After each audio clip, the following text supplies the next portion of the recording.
Hello hello hello hello hello. Am I रुक जाओ भाई।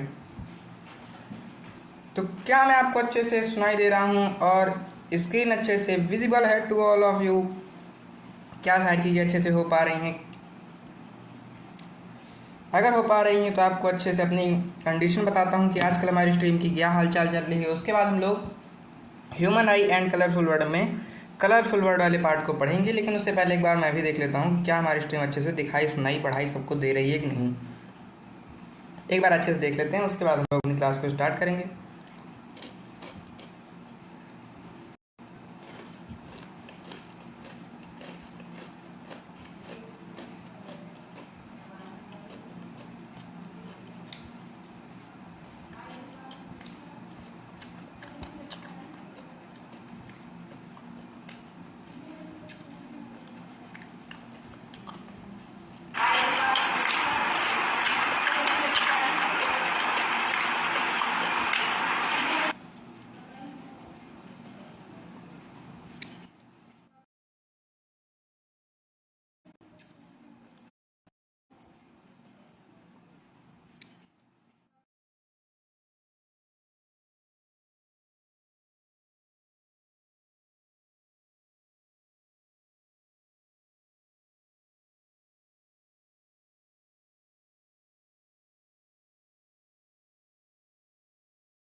अच्छे से हेलो हेलो हेलो भाई, हेलो हेलो हेलो हेलो।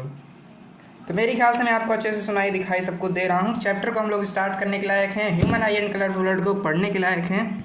लेकिन जैसा कि आप लोगों को पता है कि साल के 365 दिन ख़त्म होने के बाद एक नया 365 दिन का क्रम स्टार्ट हो जाता है, और इसके बीच में जो पड़ता है उसको हम लोग कहते हैं हैप्पी न्यू ईयर। पहली बार आता है तो वो जैसे आपका ईयर बदलता है, ऐसे ही हमारी स्ट्रीम का भी बीच बीच में समय आता है जब वो स्ट्रीम मेरा ऐप चिल्लाने लगता है कि भाई मुझको छोड़ दे। तो आता रहता है, जैसा कभी हमने सर्कल चैप्टर में देखा, फिर सरफेस एरिया वैल्यूम में देखा, फिर और सारे एरिया रिलेटेड सर्कल में भी मैंने कि शायद थोड़ा बहुत किया था स्ट्रगल। तो उसी तरह से आज ये human I and colourful world जो था, इसने भी सोचा कि हम क्या करें, हम आइए थोड़ा सा नखड़े लगाते हैं, हम थोड़ा सा देर से आते हैं, हम थोड़ा सा परेशान करते हैं इसको और इसको पढ़ाने नहीं देते हैं। तो मैंने पहले आपको पूरा का पूरा चैप्टर पढ़ा दिया था, लेकिन स्ट्रीम चली नहीं। फिर आज सुबह भी मैं थोड़ा परेशान हुआ, लेकिन आपको पता है कि जब तक हमको रहना है तब तक हमको पढ़ाना है और आपको पढ़ना है। इसीलिए मैं दोबारा से इस चैप्टर को लेकर चला आया हूँ, मैं दोबारा से आ गया हूँ आप लोगों को human I and colourful word वाले चैप्टर को पढ़ाने। और इसके बाद हम लोग human I and colourful word का चैप्टर भी ख़त्म करेंगे, और इसी के साथ अपनी फ़िज़िक्स को भी ख़त्म करेंगे। जितनी फ़िज़िक्स का मैंने आपसे वादा किया था उतनी फ़िज़िक्स को आज मैं ख़त्म कर जाऊँगा। ठीक है, फिजिक्स में जितना मैंने आपसे वादा किया था उतनी फिजिक्स को ख़त्म कर जाएंगे। और ये हाँ, क्योंकि मैंने आपसे कहा था कि यही एक चैप्टर पढ़ेंगे, इसके बाद हम बायोलॉजी हो सके बायोलॉजी या फिर केमिस्ट्री को स्टार्ट करेंगे। तो मैंने आपको बता दिया मेरी हालचाल क्या चल रही है, लेकिन अब हम लोग इस चैप्टर का हालचाल ले लेते हैं, स्टार्ट कर लेते हैं इस चैप्टर को। बाकी इस स्ट्रीम के लिए मैं क्या करूँगा, बीच बीच में आपको ब्रेक दिया करूँगा, और उस ब्रेक में हम लोग चेक कर लेंगे कि क्या हमारी स्ट्रीम अच्छे से दिखाई सुनाई दे रही है या नहीं। तो अभी तो खैर ब्रेक देने का टाइम नहीं है, अब हम लोग अपने इस चैप्टर को स्टार्ट करते हैं। तो हेलो क्लास, तो कैसे हैं आप सभी लोग? स्वागत है आप सभी का एक और नई स्ट्रीम में, जिसमें आज हम लोग पढ़ने वाले हैं कलरफुल वर्ड वाला पार्ट, वो भी किससे, वो भी इस चैप्टर से फिजिक्स की, जो कि है फिजिक्स का चैप्टर नंबर 10, और क्लास भी है आपकी 10। ठीक है, क्लास 10th का चैप्टर 10th हम लोग पढ़ेंगे, जो कि है क्या, जो कि है human I and colourful word. तो इसमें मैंने आपको ह्यूमन आई के बारे में पढ़ा दिया था, कलरफुल वर्ल्ड के बारे में पढ़ाना था, ठीक है, कलरफुल वर्ड के बारे में पढ़ाना था। तो अब हम लोग कलरफुल वर्ड के बारे में पढ़ लेते हैं, जिसमें हमारे कुछ टॉपिक्स हैं जिसके बारे में मैं आपको थोड़ा सा बता देता हूँ। हमारे क्या क्या हैं, हमारा एक तो हम लोग पढ़ लेंगे किसके बारे में, एक तो हम लोग पढ़ लेंगे प्रिज्म के बारे में, और प्रिज्म के बाद ही आएगा हमारा डिस्पर्सन ऑफ लाइट, डिस्पर्सन भी आएगा, डिस्पर्जन ऑफ लाइट, ये प्रिज्म के अंदर ही हम लोग पढ़ रहे होंगे डिस्पर्जन ऑफ लाइट। और अगर आप थंबनेल देख कर आए हैं तो उस पर भी मैंने डिस्पर्जन ऑफ लाइट के बारे में ही लगा रखा है। तो इसके बाद इसके 2-3 स्लाइड बाद हम लोग डिस्पर्सन ऑफ लाइट को पढ़ रहे होंगे। उसके बाद हम लोग पढ़ेंगे स्कैटरिंग ऑफ लाइट को ही पढ़ेंगे, स्कैटरिंग ऑफ लाइट को पढ़ेंगे। और स्कैटरिंग ऑफ लाइट को पढ़ने के बाद हम लोग क्या पढ़ेंगे, फिर हम लोग एटमॉस्फेरिक रिफ्लेक्शन पढ़ेंगे, एटमॉस्फेरिक रिफ्लेक्शन, एटमॉस्फेरिक रिफ्लेक्शन देखेंगे और एटमॉस्फेरिक रिफ्लेक्शन देखेंगे। और एटमॉस्फेरिक रिफ्लेक्शन को देखने के बाद इन दोनों टॉपिक्स से मिलकर जो हमारे कुछ नेचुरल फिनोमिनन हैं उसके बारे में पढ़ेंगे। और फिर उसके बाद हम लोग पढ़ेंगे किन के बारे में, कुछ नेचुरल फिनोमिना के बारे में, नेचुरल फिनोमिना के बारे में, कुछ नेचुरल फिनोमिना के बारे में पढ़ेंगे। और उसके बाद फिर हम लोग अपने चैप्टर को ख़त्म करेंगे। अपनी फिजिक्स को मैं अपनी साइड से ख़त्म करूँगा। तो स्टार्ट करते हैं कि एक एक कर सब चीज़ को पढ़ना। सबसे पहले पढ़ लेते हैं प्रिज्म के बारे में। तो प्रिज्म क्या है भाई, प्रिज्म आपको सामने दिख रखा है क्या है ये ग्लास की सी चीज़ होती है जिसमें क्या क्या रहता है, सामने आपको क्या मिलेगा, आपको एक सामने ये एक ट्रायंगल मिलेगा और आपको एक पीछे ट्रायंगल मिल रहा होगा, ये वाला, ये आपको एक पीछे ट्रायंगल मिल रहा होगा। और इनके दोनों हर साइड पर क्या है, एक यहाँ पर एक रेक्टेंगल होता है, एक इसके पीछे ये वाला रेक्टेंगल होता है और इसके एक नीचे ये वाला रेक्टेंगल होता है। यानी इसमें क्या है, इसमें हमारे पास एक प्रिज्म में हमारे पास 2 ट्रायंगल होते हैं, 2 ट्रायंगल्स। और राइटिंग पे मत जाओ, इसके अंदर हमको क्या मिलेगा, इसके अंदर हमको मिलेगा 2 ट्रायंगल्स मिलेंगे और 2 ट्रायंगल्स के बाद हमको मिलेंगे क्या, 3 रेक्टेंगल्स मिलेंगे। 2 ट्रायंगल्स और 3 रेक्टेंगल्स हमें इसके अंदर मिलेंगे। और उसके बाद फिर हम लोग प्रिज्म के बारे में अंदर से और पढ़ेंगे। ये तो हो गया प्रिज्म के शेप के बारे में। अब प्रिज्म किसका होता है भाई, प्रिज्म ग्लास का बना होता है। अब इसके आगे जो ये कह रहा है उसके बारे में हम लोग समझते चलते हैं। प्रिज्म में इसने सबसे पहला पार्ट प्रिज्म का बताया है कि प्रिज्म का एंगल, ठीक है। तो प्रिज्म में अगर हम कहें तो प्रिज्म की एक साइड इस साइड है, एक साइड ये है, लेटरल साइड है इसकी, क्या है भाई, इसकी कुछ लेटरल साइड हैं। तो एक साइड कौन सी है, एक ये वाली है इसकी साइड, ठीक है, ये वाली साइड है, इसको आप कह सकते हैं लेटरल साइड। तो जो इसकी बगल वाली 2 लेटरल साइड हैं उन साइड्स के बीच का जो एंगल बनता है इसको आप क्या कहते हैं, इसको आप एंगल ऑफ प्रिज्म कहते हैं, ए से डिनोट करते हैं। अब ये क्या कह रहा है, the angle between the lateral faces. मैंने आपको बताया कि एक रेक्टेंगुलर फेस इधर होता है, एक रेक्टेंगुलर फेस इधर होता है। तो इन दोनों रेक्टेंगुलर फेसेस के बीच में जो एंगल बनता है उसको आप कहते हैं एंगल ऑफ प्रिज्म, यानी प्रिज्म का एंगल। इसके बाद आता है क्या, इसके बाद आता है रिफ्रैक्शन, फिर आता है refraction of light, refraction of light through a prism. एक प्रिज्म के जरिए लाइट का रिफ्रैक्शन कैसे होता है इसको मैं आपको बता दूं। पहले मैं आपको इस तरह से इधर बताऊंगा लिखा क्या है, उसके बाद हम लोग फिगर की ओर चलेंगे, फिगर में पढ़ेंगे।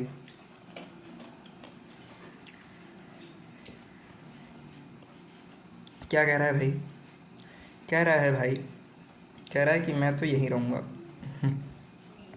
कह रहा है when a ray of light, when a ray of light, when a ray of light, light की एक रे क्या कर रही है, जिसमें ये पी के साथ मत जाना है, पी क्या है, ये आपके फिगर में जैसे आप लोग मैथ पढ़ते हैं तो line A B side B C का अलग काम रहता है ना, उसी तरह से यहाँ ए बी पी का है। तो इसके पीछे आपको नहीं जाना है, अभी आपको बीच बीच का केवल पढ़ना है, ए सी के बीच में भी नहीं जाना है, ठीक है। जैसे मम्मी नहीं कहती कि उस लड़के के साथ खेलने मत चाहिए, तो वैसे ही आप लोगों को ए बी और पी सी इसके सब के पीछे नहीं भागना है। इसको जब लोग फिगर के बारे में पढ़ेंगे तब बताएंगे। आपसे इसमें वर्ड में क्या कह रहा है, वर्ड में आपसे कह रहा है कि when a ray of light, जब किसी लाइट की रे, ठीक है, अगर कोई लाइट की रे आ रही है तो क्या करिए, enters a prism from air at its first surface it bends toward the normal line. अगर मैं एक ट्रायंगल के जरिए से बताना चाहूँ कि ये एक ट्रायंगल मान लीजिए आपका प्रिज्म है, तो ये क्या कहना चाह रहे हैं, कह रहे हैं कि जब कोई लाइट बाहर एयर मान लो ए है, कह रहा है कि जब यहाँ से कोई लाइट ऐसे क्या होती है, यहाँ से मान लो कोई लाइट ऐसे घुसती है, ठीक है, यहाँ से मान लो कोई रे ऑफ लाइट घुसती है, तब ये जो इसका नॉर्मल बन रहा है ये इसके नॉर्मल की ओर झुक जाती है। इतना ज़्यादा नहीं लेकिन इतना थोड़ा सा ये इतना झुक जाती है, इसके towards bends toward normal line की ओर झुक जाती है। At the second surface as the ray exist from the glass, तो जो इसका जो सेकंड सरफेस बनता है उसमें चूंकि हमारी जो रे है वो ग्लास, अभी एयर था, अब इसके अंदर क्या है, इसके अंदर जी है यानी ग्लास है, इससे बाहर आ रही है, इसलिए ये बेंड अवे फ्रॉम नॉर्मल हो जाती है। क्या करें, हाँ, बेंड्स अवे फ्रॉम नॉर्मल हो जाती है, नॉर्मल लाइन से अवे बेंड कर हो जाती है। तो यहाँ से जो बन रहा है ये क्या बन रहा है, ये ऐसे करके नॉर्मल बन रहा है, तो इससे दूर हट जाती है। क्या कर जाती है भाई, इससे दूर हट जाती है ना, हटिया, इससे दूर हट जाती है, ये जो नॉर्मल बन रहा है इससे दूर हट जाती है, तो इससे दूर हट जाती है। और यही जो ये इधर क्या क्या हुआ भाई, क्या क्या हुआ पहले मैं आपको बता देता हूँ, ठीक है। हमारे पास क्या था, हमारे पास ये था, हमारे पास था हमारा एक प्रिज्म, हमारे पास ये प्रिज्म था। इस प्रिज्म में क्या कह रहा है, इस प्रिज्म में हुआ ये कि एक आपकी रे ऑफ लाइट इधर आई, बाहर मीडियम कैसा था, बाहर मीडियम था एयर, और एयर से जब ये इधर गई तो इसका नॉर्मल ऐसे ऐसे बनेगा, तो ये नॉर्मल की ओर झुक गई, नॉर्मल की ओर झुक गई। ये क्या हो रहा है भाई, नॉर्मल की ओर झुक गई, ठीक है, नॉर्मल की ओर झुक गई। इसके बाद जब ये नॉर्मल की ओर झुक गई तो अंदर क्या था, अंदर था जी यानी ग्लास, बाहर फिर है एयर, अब ये फिर ये अंदर है ग्लास, बाहर एयर। अब जब ये एयर से बाहर आई तो फिर क्या हुई, तब ये फिर से इससे अभी देखो ये नॉर्मल है ना, अगर मान लो ये है नॉर्मल, अब इधर आई, अब इधर आने के बाद अगर इस साइड झुक जाए तब कहोगे बेंड नॉर्मल की ओर बेंड होगी, लेकिन अगर इधर की ओर भाग जाए तो कहेंगे बेंड अवे फ्रॉम नॉर्मल हो गई। तो ये अगर हमारा प्रिज्म है, यहाँ से लेकर के यहाँ तक का सफ़र हमने तय कर लिया था। अब इसके आगे इसका जो नॉर्मल बन रहा है, इसके आगे इसका ये जो नॉर्मल बन रहा है, ये वाला नॉर्मल इस नॉर्मल से अवे हो जाए, इस नॉर्मल से अवे हो जाए, इस साइड को चली जाए, तब आप कहेंगे कि ये क्या कर गई, बेंड अवे फ्रॉम नॉर्मल हो गई। और यही जो इतना फिनोमिनन है, यही आपका मिलकर क्या बनाता है, ये आपका रिफ्लेक्शन ऑफ लाइट होता है थ्रू प्रिज्म, ठीक है। ये किससे हुआ भाई, ये थ्रू प्रिज्म हुआ है, थ्रू प्रिज्म हुआ है, प्रिज्म से हुआ है, इसलिए इसको आप reflection of light through prism कहते हैं। इसको आप कहेंगे कि एंगल ऑफ प्रिज्म, और यहाँ पर जो एंगल बनेगा उसको आप मिनिमम डेविएशन एंगल कहते हैं। उसके बारे में अभी हम, ये हो गया आपका दूसरा जो मैंने बताया। अब हम लोग इसके फिगर की ओर चलते हैं। फिगर क्या कह रहा है कि ये इसको कहते हैं एंगल ऑफ प्रिज्म, हमारी बात हो चुकी थी। इसके बाद फिर कह रहा है कि कह रहा है कि ये इंसिडेंट रे आई, जैसा रे ऑफ लाइट के बारे में बताया गया था, ये इसका नॉर्मल बना, ये इस नॉर्मल की ओर झुक गई, ये इस नॉर्मल की ओर झुक गई। इस नॉर्मल की ओर जब झुक गई तब इसके बाद इसका नॉर्मल कैसे बना, तब इसका नॉर्मल बनना चाहिए था ऐसे ऐसे, ठीक है, ये इसका नॉर्मल बना। और इस बार क्या किए, इस बार इस नॉर्मल से दूर हट गई, नॉर्मल से दूर हट गई। क्यों दूर हट गई, क्यों, क्योंकि अंदर था मीडियम ग्लास, बाहर आ गया मीडियम एयर, ये डेंसर मीडियम से किधर आ गई, रेयरर मीडियम में आ गई। तो डेंसर मीडियम से रेयरर मीडियम में आएगी। तो आपको लाइट चैप्टर में पढ़ लेना चाहिए था, लेकिन आपने पढ़ा नहीं, लेकिन आपको ये पढ़ लेना चाहिए था कि जब डेंसर मीडियम से रेयर मीडियम में आएगी तो बेंड अवे फ्रॉम नॉर्मल हो जाएगी।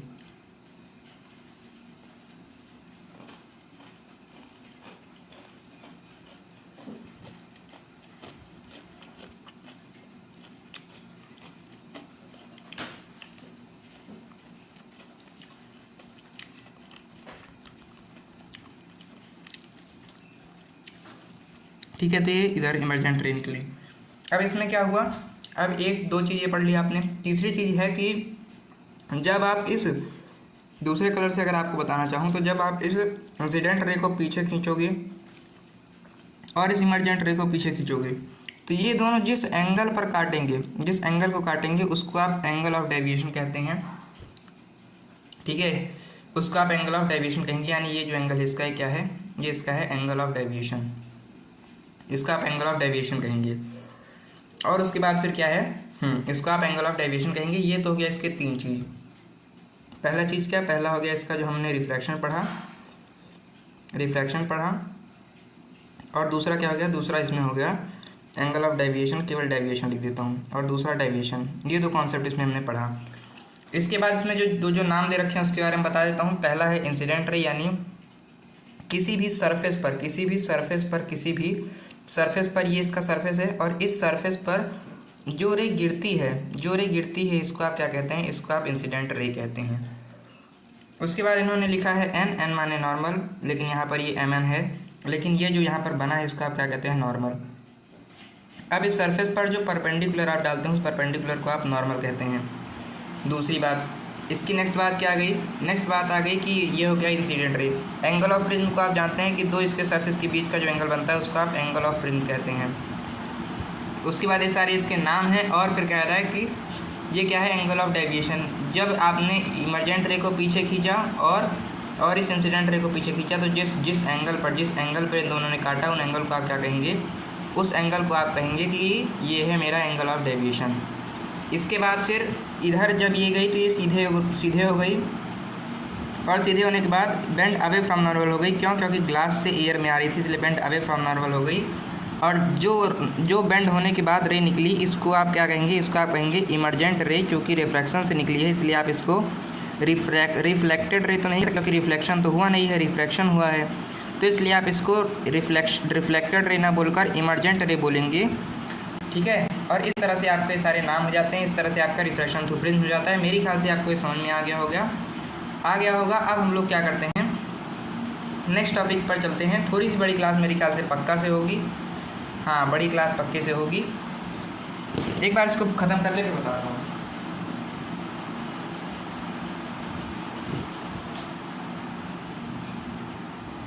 ठीक है, तो अब क्या होगा भाई, रुक जाओ।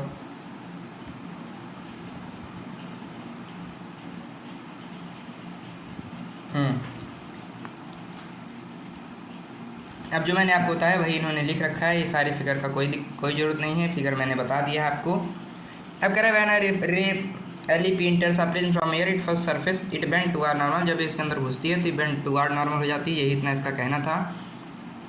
आगे क्या कह रहा है due to a peculiar shape of the prism, क्योंकि emergent ray F S bend at an angle, ठीक है, bend at an angle to the direction of incident ray. क्योंकि इसका शेप पेकुलर है, इसलिए क्या करेगी, ये इंसिडेंट रे के ही डायरेक्शन में निकल जाती है, जिस डायरेक्शन से आया है बिल्कुल उसी डायरेक्शन को बनाकर ऐसे निकल जाएगी ये, क्योंकि इसका शेप क्या है, पेकुलर शेप है। अब कह रहा है कि this angle of bending is called the angle of deviation. अब इनको जब आप पीछे करेंगे और इसको जब आप पीछे करेंगे, तब आपका जो यहाँ पर एंगल बनेगा वो क्या है, उसका आप एंगल ऑफ डेविएशन कहते हैं। आगे कह रहा है इसको कैसे, इस तरह से डी लिखकर इसको रिप्रेजेंट करते हैं। आगे कह रहा है the angle of deviation, that angle of deviation is unique to prism and, हाँ ये बहुत ज़्यादा इंपॉर्टेंट है। क्या कह रहा है, इंपॉर्टेंट है कि जो एंगल ऑफ डेविएशन होगा वो आपका अलग अलग प्रिज्म है। अगर आपका एक प्रिज्म इस तरह से है और एक प्रिज्म आपका इस तरह से है, तो इन दोनों का एंगल ऑफ डेविएशन अलग अलग होगा। और एंगल ऑफ इंसिडेंस, और अगर इसका एंगल ऑफ इंसिडेंस इतने बन रहा है तब इसका अलग होगा, और अगर इसका एंगल ऑफ इंसिडेंस इतने भी बन रहा है तब इसका अलग होगा। तो ये किन दो चीज़ों पर, ये दो चीज़ों पर आपका क्या करता है, दो चीज़ों पर आपके होगा। पहला चीज़ और दूसरी चीज़। पहली चीज़ क्या है, पहली चीज़ है कि आपका प्रिज्म का जो साइज है प्रिज्म टू प्रिज्म वेरी करता है। और दूसरा बात कि इसका इंसिडेंट रे जो है, इंसिडेंट रे कितने एंगल पर घुसी है, कितने एंगल पर लगी है आकर, उस पर वेरी करता है, दो चीज़ों पर। इसके आगे आता है हमारा नेक्स्ट टॉपिक जो कि है डिस्पर्जन ऑफ प्रिज्म। आप ले लीजिए हल्का सा ब्रेक, मैं देख लेता हूँ कि हल्का सा ब्रेक क्या, बस थोड़ी देर रुक जाओ, उसके बाद मैं देख लेता हूँ कि क्या हालचाल चल रही है हमारी स्ट्रीम की।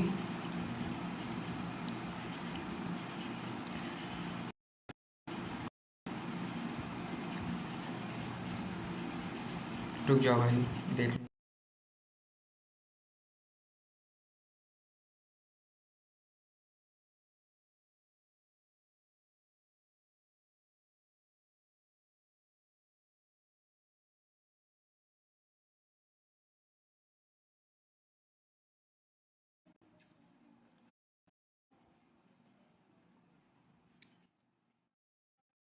जिस एंगल पर एंगल ऑफ डेविएशन, अब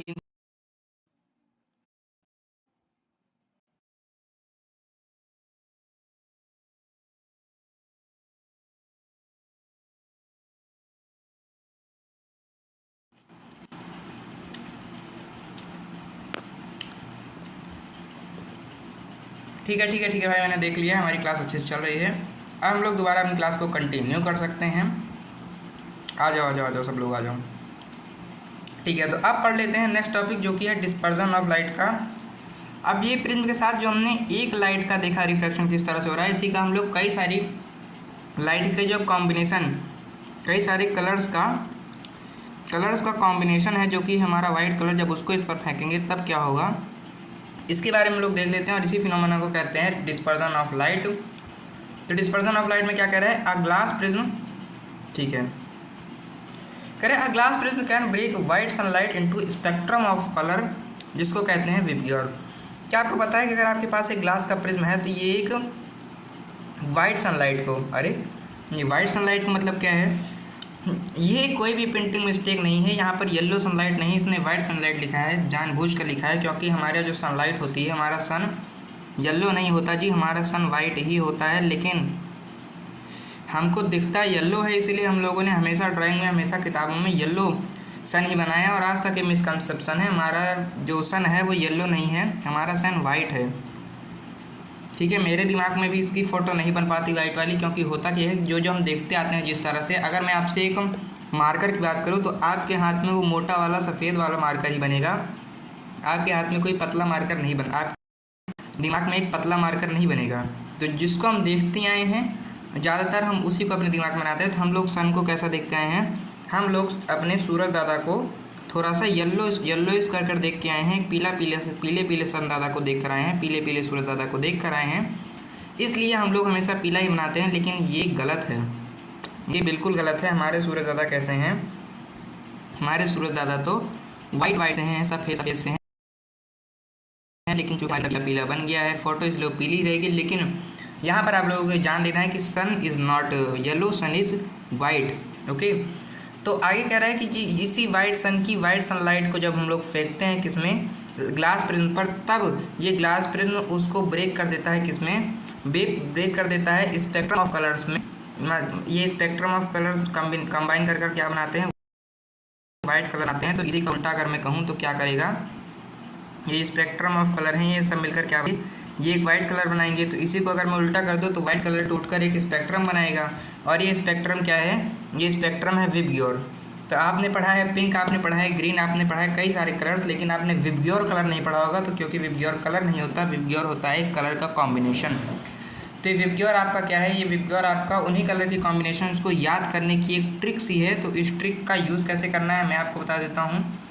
तो ये जो विबग्योर होता है, ये विबग्योर आपका किससे बना होता है, ये कई सारे उसके कॉम्बिनेशन से है, कई सारे कलर्स के कॉम्बिनेशन है, जिसमें पहला है वी यहाँ पर बता रहा है आपके वायलेट कलर को। उसके बाद आएगा आई आपको बता रहा है इंडिगो कलर को। बी आपका बता रहा है कौन सा, बी आपका बता रहा है ब्लू कलर को। जी आपका बता रहा है ग्रीन कलर को। वाई आपका बता रहा है येलो कलर को। वो आपका बता रहा है ऑरेंज कलर को, वो आपका बता रहा है ऑरेंज कलर को, रुक जाओ भाई, ऑरेंज कलर को। और आर आपका बता रहा है रेड कलर को। तो इस तरह के 7 रंगों का कॉम्बिनेशन है हमारा ये स्पेक्ट्रम वाइट का, जिसको आप विबग्योर कहते हैं। ये सारे किस रंग से होते हैं, जो कि है violet, indigo, blue, green, yellow, orange और रेड। इन 7 रंगों का कॉम्बिनेशन है, इन्हीं के पहले लेटर को उठाकर जो बनता है विबग्योर। ये आप एक हिसाब से ट्रिक समझ सकते हैं इन कलर्स का। आगे क्या कह रहा है कि this happens because each colour bend differently as it passes. ये क्यों होता है, क्योंकि जो सारे कलर हैं वो अलग अलग पास करते हैं, बताता हूँ बनाकर। Through the prism creating distinct path of each, prism से ये सारे अलग अलग पाथ बनाकर निकलते हैं, जो इनके लिए एक अलग पाथ बनाता है। तो इसके लिए आपको समझना ये है कि हम लोगों ने अभी हमारा जो प्रिज्म पढ़ा था, इस प्रिज्म में क्या हुआ था, हमने एक लाइट को डाला था, वो एक लाइट इस तरह से बेंड हुई, फिर इस तरह से बेंड हो गई, और हमारा वो हो गया। तो चूंकि हमने एक डाला, इसीलिए हमने एक का एक पार्ट पढ़ा। अब आगे क्या कह रहा है, भाई रुक जाओ।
आप समझो क्या कह रहा है।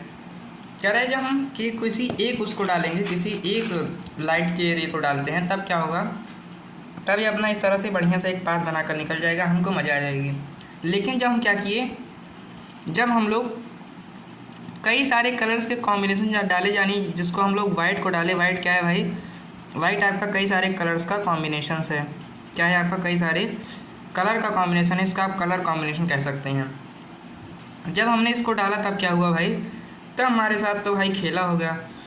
खेला ये हो गया कि ये आगे चलकर अपने वेवलेंथ के हिसाब से, लेमडा के हिसाब से, अपनी किसके हिसाब से भाई,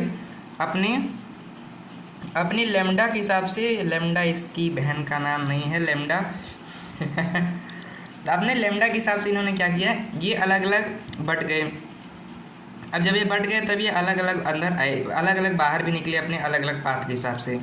तो अलग अलग पाथ के हिसाब से अलग अलग बाहर कैसे निकले, जो वायलेट था वो वायलेट बाहर निकला, ये तो पिंक बाहर निकल गया, सॉरी तो वायलेट जो था वो वायलेट बाहर निकला, ये लो।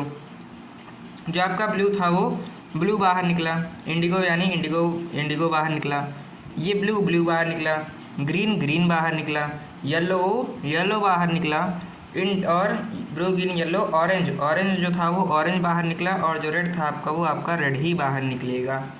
तो इस तरह से जिस तरह से बेंड हुआ उसी तरह से अलग अलग वेवलेंथ बनाकर अपना अलग अलग पाथ से निकला, और इसी ने आपका क्या बनाया, इसने आपका डिस्पर्सन ऑफ लाइट कर दिया। ठीक है, डिस्पर्सन ऑफ लाइट कर दिया, इसी ने आपका डिस्पर्सन ऑफ लाइट कर दिया, इसी अलग अलग बढ़ गया। ये तो मैं बना दी रफ इमेज, लेकिन असली में देखने में कैसा लगता है, थंबनेल भी देखने बहुत अच्छा लगा होगा, ये इमेज भी आपको अच्छी लगेगी। क्या कह रहा है, जब हमने वाइट कलर को मारा जो कि एक कलर का कॉम्बिनेशन है, तब ये अंदर कुछ दूर तक गया, और उसके बाद फिर अपने उन्हीं कलर कॉम्बिनेशन में अपनी वेवलेंथ के हिसाब से बढ़ गया, और यही वेवलेंथ जब अलग अलग बाहर निकली तब कितनी सुंदर लग रही हैं आप देख सकते हैं। और यही जो सुंदर बाहर निकली, इन्हीं को आपने क्या कहा, डिस्पर्सन ऑफ लाइट कहा। यही फिगर आप देखकर खुश हो जाते हैं, यही आपका डिस्पर्सन ऑफ लाइट। और यही इसी में हम जब प्रिज्म की जगह पानी की बूंदों का इस्तेमाल करते हैं, तब ये जो निकलता है इसको आप कहते हैं क्या भाई, इसको आप लोग कहते हैं, हाँ इसको आप लोग कहते हैं, अरे रेनबो कहते हैं। ठीक है, अब डिस्पर्सन ऑफ लाइट का ही एक और कॉन्सेप्ट है रेनबो का। ठीक है, डिस्पर्सन ऑफ लाइट का एक और कॉन्सेप्ट है जिसको आप रेनबो कहते हैं। रेनबो का फॉर्मेशन मज़ा बहुत आ जाती है, लेकिन बहुत कम देखने को मिलता है। अगर रोज़ सुबह देखने को मिले तो मज़ा भी नहीं आएगी।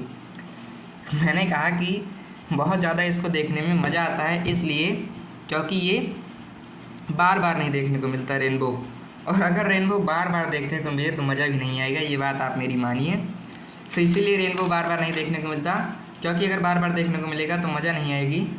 तो रेनबो के बारे में पढ़ लेते हैं। रेनबो सबसे बड़ी बात तो आपको रेनबो में यही पहला कॉन्सेप्ट याद रखना है कि सनलाइट की जहाँ आपका सन होगा उसके अपोजिट डायरेक्शन में बनेगी, उसकी OPP में बनेगी। यहाँ पर कहीं लिख रखा है इन्होंने, कहाँ लिख रखा है, rainbow sky are optical phenomena created by this person of light, sunlight enter the light.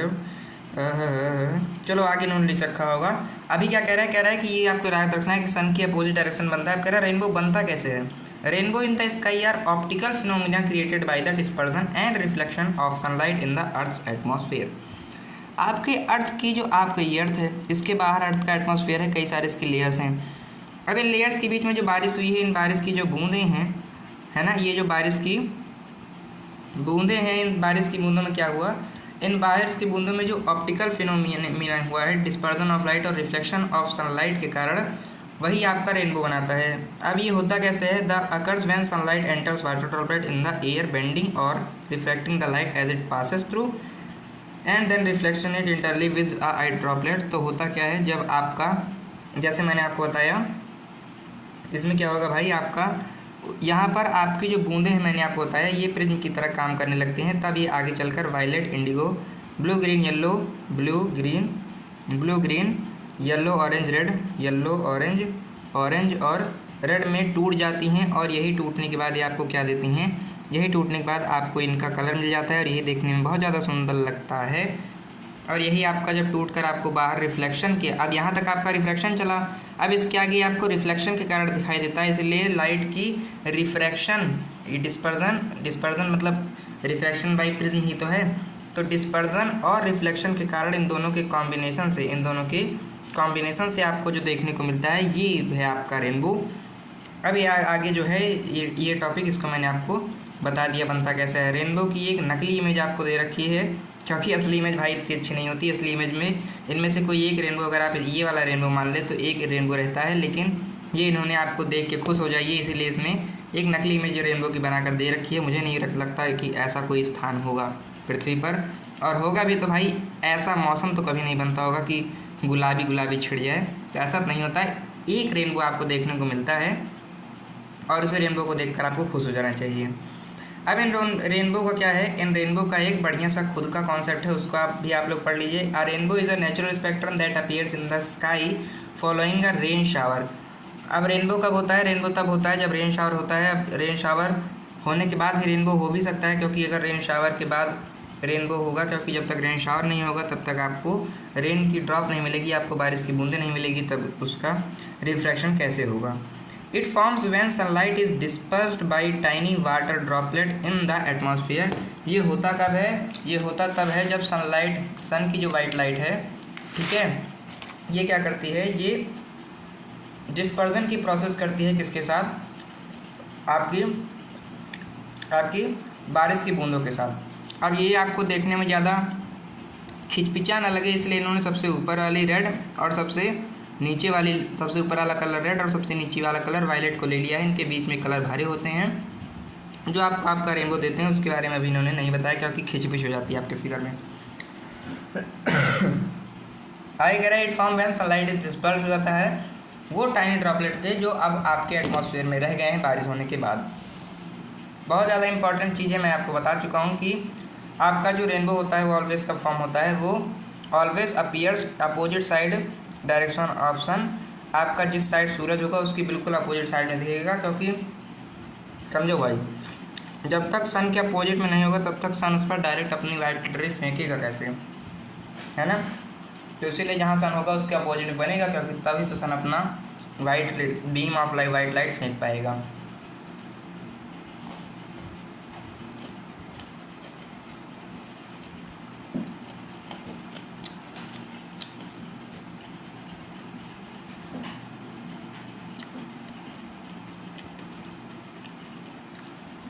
ठीक है।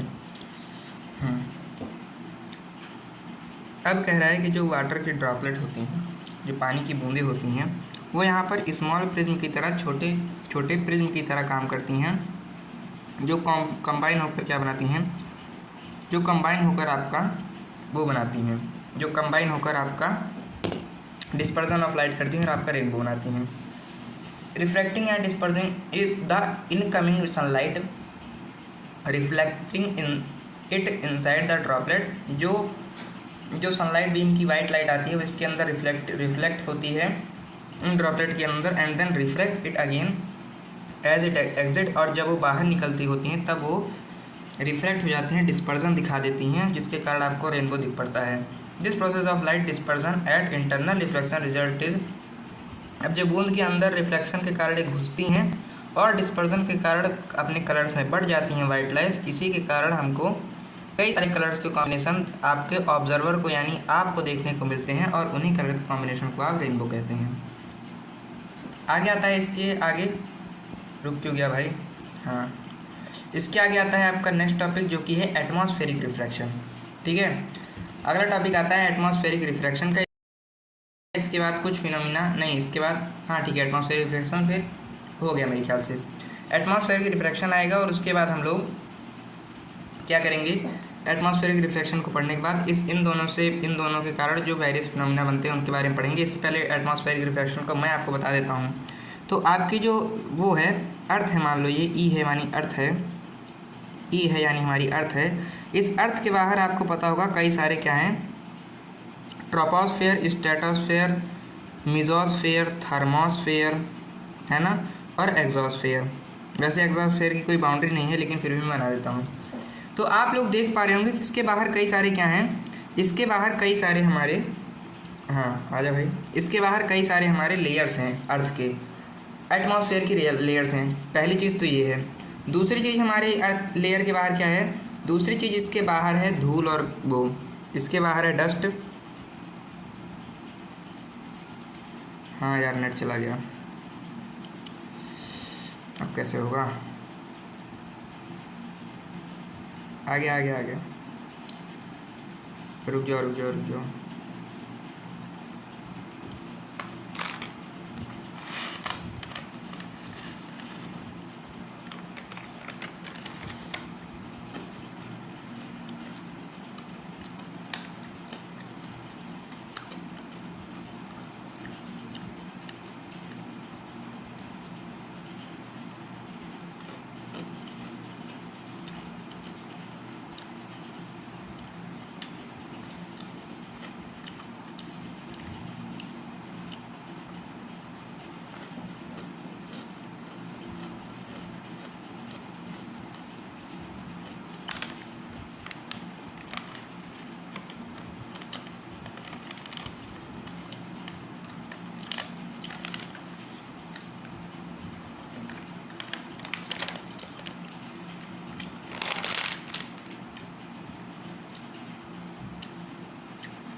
ठीक है, तो मेरे ख्याल से आपको लाइव में थोड़ी प्रॉब्लम हो रही होगी, लेकिन अभी चूँकि हमारी रिकॉर्डिंग चल रही है तो लाइव को मैं थोड़ा कम कम ध्यान देकर अपनी रिकॉर्डिंग की ओर बढ़ते हैं। जब तक अभी हमारी लाइव जो है रिकॉर्ड हो रही है तब तक इसको रिकॉर्ड होने देते हैं। उसके बाद अगर मैं लाइव अगर मुझे अच्छे से नहीं दिख पाएगा तब मैं इसको रिकॉर्डेड फॉर्म में आपको प्रोवाइड करा दूँगा, लेकिन मेरे ख्याल से लाइव भी कुछ देर में सही हो जाएगा। ठीक है, तो अब नहीं होगा तो मैं आपको उसको रिकॉर्डिंग फॉर्म में प्रोवाइड करा दूँगा। अभी मेरे ख्याल से हमारी रिकॉर्डिंग हो रही होगी अच्छे से। तो इस टॉपिक को पढ़ लेते हैं। कह रहा है जो हमारा अर्थ है इसके बाहर कई सारे लेयर्स हैं। प्लस में इसके साथ क्या है, प्लस में इसके साथ एक और प्रॉब्लम है कि इसको बीच बीच में खांसी आती है। नहीं, ऐसी प्रॉब्लम तो नहीं है। प्लस में हमारे पास क्या है, हमारे पास डस्ट है, और क्या है भाई, हमारे पास डस्ट है और हमारे पास पॉल्यूशन भी है। तो एक तो एटमॉस्फेरिक रिफ्लेक्शन प्लस में डस्ट और पॉल्यूशन के कारण क्या होता है, जब ये हमारा आता है इसके अंदर, मान लो सन से हमारी आई लाइट, सनलाइट आई, ठीक है कोई कहता है वाइट सन है, कोई कहता है येलो सन है, मैं कह रहा हूँ ग्रीन सन है। ठीक है, तो जब ग्रीन सन से लाइट आई हमारी, ग्रीन सन से हमारी सनलाइट आई, तब क्या हुई, तब ये आपको पता है कि अब इस लेयर ने क्या किया, इस लेयर ने और ये डस्ट और पॉल्यूशन ने क्या किया, बीच में एक बाउंड्री बना दी।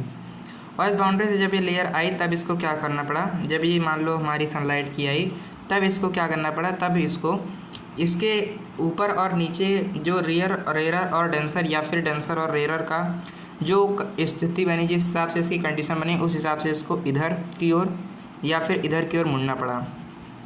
तो इन्हीं सारी कंडीशंस को देखते हुए क्या, इन्हीं सारी कंडीशंस के कारण क्या होती है, हमारी जो लाइट आती है वो ऐसे ऐसे नागिन डांस खेलती हुई आती है, इस तरह से हमारे पास आती है। ठीक है, तो इस तरह से चूँकि आती है, बहुत ज़्यादा इंपॉर्टेंट कॉन्सेप्ट है ये। तो चूँकि हमारे पास इस तरह से आती है, इसलिए क्या हो जाती है, इसलिए ये हमारी जो लाइट है अर्थ से आने वाली, जो सन से आने वाली अर्थ की ओर लाइट है, सनलाइट है, ये इस तरह से बेंड हो जाती है।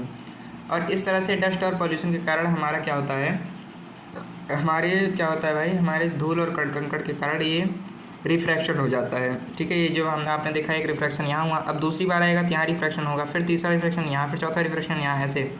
तो ये जो कई सारे रिफ्रैक्शन होने के बाद हमारी सनलाइट यहाँ पर आती है, इसी रिफ्रैक्शन को हम लोग कहते हैं एटमॉस्फेरिक रिफ्रैक्शन। और इन्हीं के कारण हमारे कई सारे कॉन्सेप्ट, आगे हम लोग जो कॉन्सेप्ट पढ़ेंगे वो सब इन्हीं एटमॉस्फेरिक रिफ्रैक्शन के कारण होते हैं। तो अब मैं आपको बार बार वो कॉन्सेप्ट नहीं बताऊंगा, अब मैं आपको कह दूंगा कि एटमॉस्फेरिक रिफ्रैक्शन के कारण ये होता है, क्योंकि अब मैंने आपको एटमॉस्फेरिक रिफ्रैक्शन के बारे में पढ़ा दिया है। तो इसी सनलाइट के कारण क्या होता है, एटमॉस्फेरिक रिफ्रैक्शन होता है, और इन्हीं एटमॉस्फेरिक रिफ्रैक्शन के कारण आगे जो फिनोमेना मैं आपको बताऊंगा वो सारे होते हैं। अब क्या क्या कह रहा है एटमॉस्फेरिक रिफ्रैक्शन में, कह रहा है कि ये देखो जैसे ही आया, बाहर क्या था, बाहर मान लो आपका डेंसर मीडियम था, अंदर आपका रेयर मीडियम था, तो इधर आने के बाद ये क्या हुआ, बेंड टुवर्ड नॉर्मल हो गया, ठीक है, नॉर्मल की ओर झुक गया। तो इसी तरह से आगे जो आया मान लो वहाँ पर ये अवे फ्रॉम नॉर्मल हो गया, फिर ऐसे झुक गया, ऐसे करके होता चला जाता है। अब कह रहा है कि एटमॉस्फेरिक रिफ्रैक्शन क्या होता है, इन्होंने लिख रखा है कि ऑब्जेक्ट में appear to waver or flicker when seen through hot rising air above a source. बहुत ज़्यादा इंपॉर्टेंट कॉन्सेप्ट कह रहे हैं, बहुत ज़्यादा इंपॉर्टेंट एग्जांपल आपको दे रखा है कि जब आप समोसा लेने के लिए कढ़ाई के पास जाते हैं, जब आप समोसा लेने के लिए कहाँ पर जाते हैं, उन्हीं दादा के पास जाते हैं जिनके पास क्या है, जिनके पास एक इस तरह की कढ़ाई है, आप लोगों ने देखा होगा। तो जब आप इसके उस पार देखते हैं, मान लो ये कढ़ाई से क्या हो रही है, ये कढ़ाई पे वो समोसा तल रहे हैं, तो यहाँ से जो भाप निकल रही है, इसके अगर आप क्या करें, अगर आप इसके उस साइड पर खड़ी कोई चीज़ देखना चाहें, मान लो इसके उस साइड क्या खड़ा है, मान लो इसके उस साइड आपका दोस्त खड़ा है, ठीक है, इसके उस साइड आपका कौन खड़ा है, इसके उस साइड आपका दोस्त खड़ा है। तो इस दोस्त को अगर आप इस साइड से, जिस साइड से आप इस फोटो को देख रहे हैं, इमेज को देख रहे हैं, स्क्रीन को देख रहे हैं, उस साइड से अगर आप देखना चाहें, तब आपको आपका दोस्त नाचता हुआ दिखता है, इस तरह से दिखता है। ऐसा लगता है जैसे आपका दोस्त आपको देख के चिढ़ा रहा है या आपसे नाच रहा है, लेकिन वास्तव में वो नाच नहीं रहा होता है, आपको फ्लिकर होता दिखता है, वो आपको हिलता हुआ दिखता है, हल्का हल्का और धुंधला भी दिखता है, ठीक है। फिर आप अपनी आँखों को थोड़ा सा मींचते हैं और उसके बाद फिर क्या करते हैं, अपनी आँखों को थोड़ा ठीक करने के बाद आप लोग फिर से देखते हैं, तो फिर से आपको नाचता हुआ ही दिखता है, फिर से आपको धुंधला ही दिखता है। तब आप सोचते हैं कि हाँ, ये एटमॉस्फेरिक रिफ्रैक्शन के कारण ही होगा।